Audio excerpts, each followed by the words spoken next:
अब पाकिस्तान की जो जीडीपी का साइज है वो छोटा हो गया और ये 9% नीचे आई है। हम क्या है, हमारी 0 जीडीपी ग्रोथ रेट क्या है 0.3%। आप इमेजिन करें कि इंडिया की इकोनॉमी है ये 7% पे जाएगी, लोगों की ऊपर जा रही है, हमारी नीचे जा रही है। पॉलिटिकल इंस्टेबिलिटी, इकोनॉमिक इंस्टेबिलिटी दिन ब दिन बढ़ती जाएगी, उसके ऊपर टेररिज्म की एक हमें क्या तड़का लगा हुआ है साथ। इस वक्त जो कंपटीशन है वो रोटी अपने बंदों के लिए पूरी करें, चावल पूरे करें।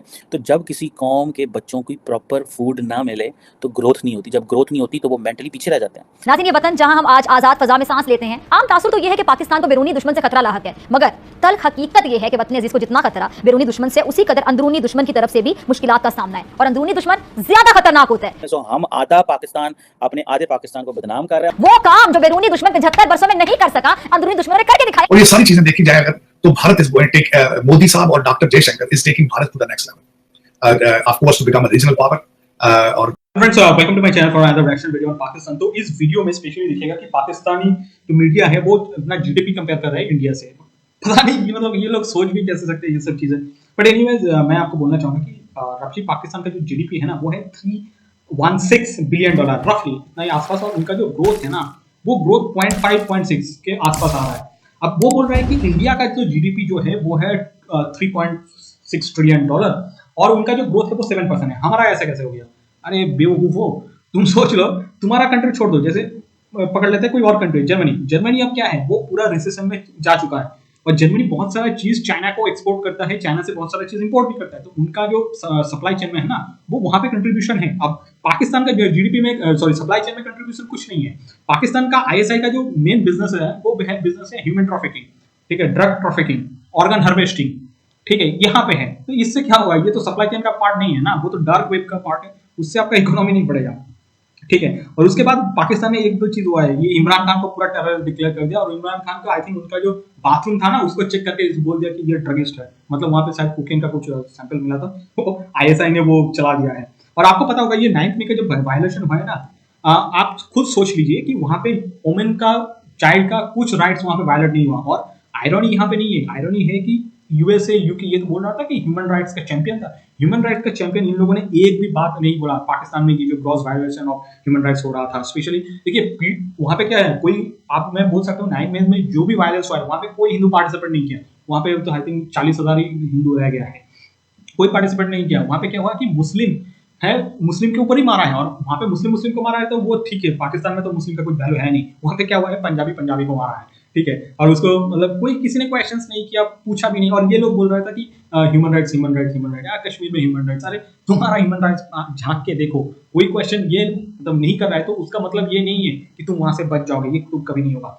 उसके बाद देखिए और एक चीज है कि यूएस का जो डिफेंस सेक्रेटरी है लॉयड ऑस्टिन, उनका एक विजिट है इंडिया पे, और इसके बाद है मोदी जी का विजिट है, स्टेट विजिट है टू यूएसए जो बाइडेन के साथ है। तो जितना मुझे लगता है कि ये जो हमारा जेट इंजन है ना, जेट इंजन का कुछ एक डील होने वाला है, but I am not sure, ऐसे उड़ा खबर ही थोड़ा होती है। अब आ जाते हैं कि पाकिस्तान इसके बारे में क्या बोलते हैं, हम वो सुन लेते हैं। देख लें पिछले आप 1 साल का ट्रैक रिकॉर्ड देख लें कि इंडियन वज़ीर आज़म किन किन मुल्कों में गया और वहाँ पे कौन कौन सी ग्लोबल लीडरशिप आए, तो देन यू विल अंडरस्टैंड कि where the nation is growing. और हम जो है वो हमारे फॉरेन मिनिस्टर और प्राइम मिनिस्टर दुनिया के जिन दौरों में गए हैं वो यही के पैसे मांग रहे हैं।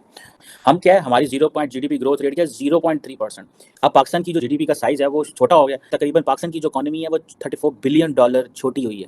मीन्स ये $370-75 बिलियन की इकोनॉमी थी जो श्रिंक हो गई है, और ये 9% नीचे आई है, लोगों की ऊपर जा रही है, हमारी नीचे जा रही है। आप इमेजिन करें कि इंडिया के जो reserve bank of India governor हैं तो वो कह रहे थे कि जो हमारी इकोनॉमी है ये 7% पे जाएगी। सो रिजर्व बैंक ऑफ इंडिया इतना क्लियर है कि ये 7% पे जाएगी, और पाकिस्तान इतना क्लियर है कि हमें पता है ये 0.3% इकोनॉमिक ग्रोथ रेट है। हम कहते हैं जी कि वो जी लाइफ स्टॉक खत्म हो गया, वो जी फ्लड्स आ गए, वो जी फलानी चीज़ें हो गई। ये आप इमेजिन कर लें कि आपकी पाकिस्तान की पोजीशन कहाँ पे खड़ी हुई है। द क्वेश्चन इज कि जो एजुकेटेड लोग हैं, जो यूनिवर्सिटी में लड़के पढ़ के आ रहे हैं, उनके लिए वो अपॉर्चुनिटीज़ नहीं आ रही। तो हमने देखे ना 25 करोड़ की आबादी को किस तरह चलाएंगे। हमारी जो एग्रीकल्चर है, फूड है, लाइफ स्टॉक है, हर चीज़ में लॉस हुआ है, और उसकी वजह क्या है कि सारा टाइम सारा मीडिया, सारा सोसाइटी है वो क्या कर रही है, वो जनाब लगी ये सियासत करने रही। तो अब ये हमारी जो कौम है सारी की सारी वो मसरूफ़ है अपनी फ़ौज को बदनाम करने में। सो हम आधा पाकिस्तान अपने आधे पाकिस्तान को बदनाम कर रहे हैं, और आधा पाकिस्तान आधे पाकिस्तान को और बाकी दुनिया को ये बता रहा है कि नहीं पाकिस्तान ठीक चल रहा है। तो अब ये आप मुझे बता दें कि डिफेंस मिनिस्टर साहब आ रहे हैं इंडिया, ठीक है जनाब, मेरे ख्याल अगले महीने की 22-23 को प्राइम मिनिस्टर मोदी अमेरिका जा रहे हैं। तो आप इमेजिन कर लें कि ये यूएस इंडिया डिफेंस पार्टनरशिप तो ऑलरेडी है, उसको वो नेक्स्ट सतह पे लेके जा रहे हैं। और आपको पता है कि इनका इंडिया का 2+2 भी है ना, फिर ये सिंगापुर में वो कोई एक शंग्री-ला डायलॉग होता है। सो ये आप इमेजिन कर चल रहे हैं कि इंडिया ऑस्ट्रेलिया किस नहज पे जा रहे हैं। हम चीन के हवाले से तसल्लियाँ दे रहे हैं कि हम चाइना ब्लॉक का मेंबर नहीं है, मतलब that's way we are standing right now, हम यहाँ पे खड़े हैं। सो अगर वो इसी तरह इफ दे कीप ग्रोइंग तो हमारा उनका कोई आइंदा आने वाले दिनों में मुकाबला नहीं होना। इस वक्त जो कंपटीशन है वो रोटी अपने बंदों के लिए पूरी करें, चावल पूरे करें। मैं एक दफ़ा अफ्रीका में गया तो उनसे कोई बात करते थे तो उनको बात समझ नहीं आ रही थी, तो बड़ा टाइम लगता था। तो मैंने कहा यार इनको बात करते हुए क्यों समझ नहीं आ रही, तो वो जो दोस्त वहाँ पे रहता था उसने मुझे कहा कि बेसिकली इनकी प्रॉपर जो फूड है इनको नहीं मिली, जिसकी वजह से इनकी प्रॉपर ग्रोथ नहीं हुई। तो जब किसी कौम के बच्चों को प्रॉपर फूड ना मिले तो ग्रोथ नहीं होती, जब ग्रोथ नहीं होती तो वो मेंटली पीछे रह जाते हैं। नाज़रीन, ये वतन जहां हम आज आज़ाद फ़ज़ा में सांस लेते हैं, इस वतन अजीज़ का क़याम किसी भी मुआज़े से कम नहीं था और इसकी हिफाजत भी करामत है। जब जब ये कहा जाता है कि अफ़वाज पाकिस्तान वतन के चप्पे चप्पे की मुहाफ़िज़ है तो यकीनन ऐसा दिखाई भी देता है। ये निशाने हैदर और जवानों के सीनों पर सजे तमगे ऐसे ही नहीं मिलते, कुर्बानी देना पड़ती है। कभी सर्द रातें पहाड़ों की चोटियों पर तो कभी तपते सहरा पर वतन की सरहदों की हिफाजत करना पड़ती है। आम तासुर तो यह है कि पाकिस्तान को बैरूनी दुश्मन से खतरा लाहक है, मगर तल्ख हकीकत यह है कि वतन अजीज़ को जितना खतरा बैरूनी दुश्मन से उसी कदर अंदरूनी दुश्मन की तरफ से भी मुश्किलात का सामना है। और अंदरूनी दुश्मन ज्यादा खतरनाक होता है। बैरूनी दुश्मन अपनी दुश्मनी में वाज़ेह होता है, मगर अंदरूनी दुश्मन छुपा होता है, पोशीदा होता है और उसकी शनाख्त आसान नहीं होती। अच्छा, जैसा कि रवा माह ये जो 9 मई को मुल्क के मुख्तलिफ शहरों में अफसोसनाक वाक़यात पेश आए जिनकी जितनी मजम्मत की जाए उतनी कम है। कहीं इस वतन की खातिर अपनी जानों के नजराने देने वाले हीरोज के मुजस्सिमात की बेतौकीरी की गई, कहीं रोज कुर्बानियां देने वाली वाजे पाकिस्तान की तंसीबात को निशाना बनाया गया। वो काम जो बैरूनी दुश्मन 75 वर्षों में नहीं कर सका, अंदरूनी दुश्मनों ने करके दिखाया। असल में हम अगर तो आइसोलेशन में हम देख रहे हैं पाकिस्तान में, फिर तो शायद कोई किसी को बेहतरी नजर आ रही हो कि आप आंखें बंद कर ले कबूतर की तरह, तो ज़्यादा बात है। आप दुनिया के बहुत अहम मुल्क हैं, लोकेशन के लिहाज से भी स्ट्रेटेजिक आपकी लोकेशन है। अगर आप इस महल्ले में इस तरह से रहेंगे कि आपकी पॉलिटिकल इंस्टेबिलिटी, इकोनॉमिक इंस्टेबिलिटी दिन ब दिन बढ़ती जाएगी, उसके ऊपर टेररिज्म की एक हमें क्या तड़का लगा हुआ है साथ, तो फिर आप इस महल्ले में शायद आपके जो बाकी महल्लेदार है वो बहुत ज़्यादा देर आपको बर्दाश्त ना करे और बहुत से प्रेशर लोकली पैदा होने शुरू हो जाएंगे आपके दाएं बाएं से। चाइना कह भी चुका है ओपनली।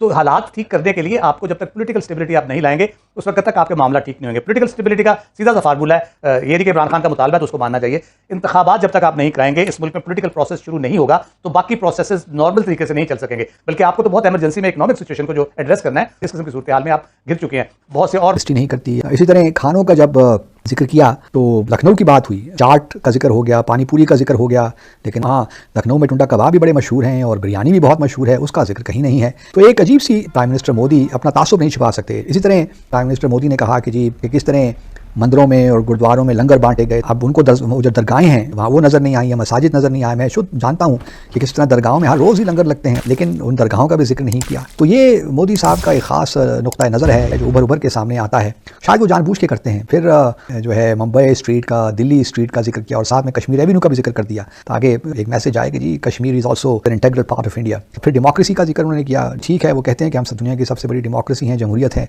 लेकिन वो जमहूरियत उनकी आगे ख़त्म हो जाती है उस वहाँ पर जहाँ मकबूजा जम्मू और कश्मीर की हदें शुरू होती हैं। डेमोक्रेसी अब क्या रही, वो तो अब इतनी ज़्यादा पोलराइजेशन वहाँ भी हो गई है।